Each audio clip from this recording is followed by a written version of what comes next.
بچوں کو عبارت کے عنوان تک لے جانے کے لیے اور ان کی کتابیں کھلوانے سے پہلے آپ ایک موزوں تمہید اٹھائیں گے، عبارت کے عنوان کا اعلان کریں گے اور پھر کتابیں کھلوائیں گے۔ تمہید اٹھانے کے لیے درج ذیل نکات پیش ہیں، تاہم یہ حرف آخر نہیں ہے۔ بہتر سے بہتر تمہید کے لیے آپ کی فکری جستجو جاری رہنی چاہیے۔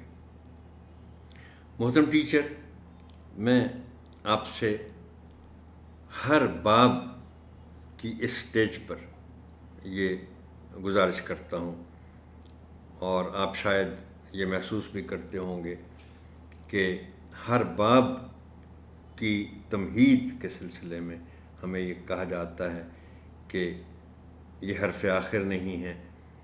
بہتر سے بہتر تمہید کے لیے آپ کی فکری جستجو جاری رہنی چاہیے۔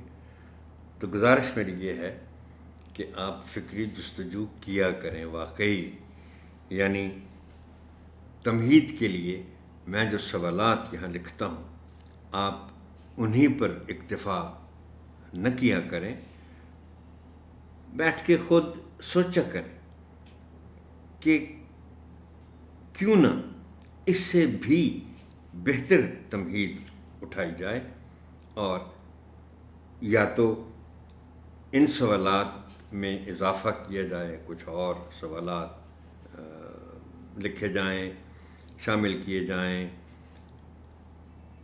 یا انہی سوالات کو مزید بہتر کیا جا سکے، جیسا بھی آپ چاہیں۔ اصل بات یہ ہے کہ آپ سوچیں ضرور ہر باب کی تمہید اٹھانے کے لیے کہ کس طرح میں بہتر کر سکتا ہوں۔ درج ذیل سوالات کی مدد سے تمہید اٹھائیں۔ کیا آپ نے کبھی لفظ وطن پڑھا یا سنا ہے؟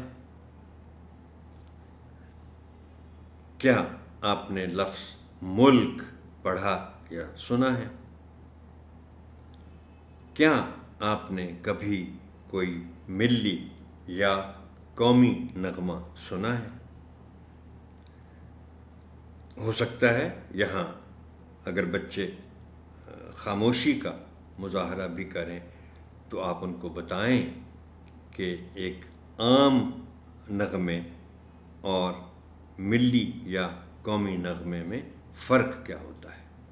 آپ انہیں بتا سکتے ہیں کہ عام نغمہ جو ہے وہ تو گیت بھی ہے، وہ گانا بھی ہے، وہ کچھ بھی ہو سکتا ہے، لیکن نغموں میں ملی یا قومی نغمہ ایک خاص نغمہ ہوتا ہے۔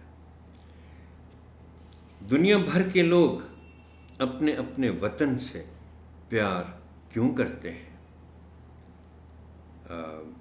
حب الوطنی کا ذکر ہو سکتا ہے کہ وطن سے محبت تو ہر ملک کے شہری اپنے وطن سے محبت کرتے ہیں۔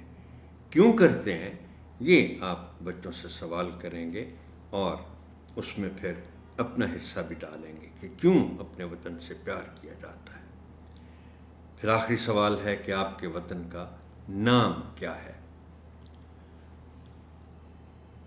یقیناً اس کا جواب سب بچے دیں گے، اور یہاں سے پھر آپ ان کو عنوان تک لے جائیں گے کہ ہاں بھئی ہمارے وطن کا نام پاکستان ہے، اور ہم جو باب پڑھنے جا رہے ہیں، جو سبق پڑھنے جا رہے ہیں، اس کا عنوان ہے ہمارا وطن۔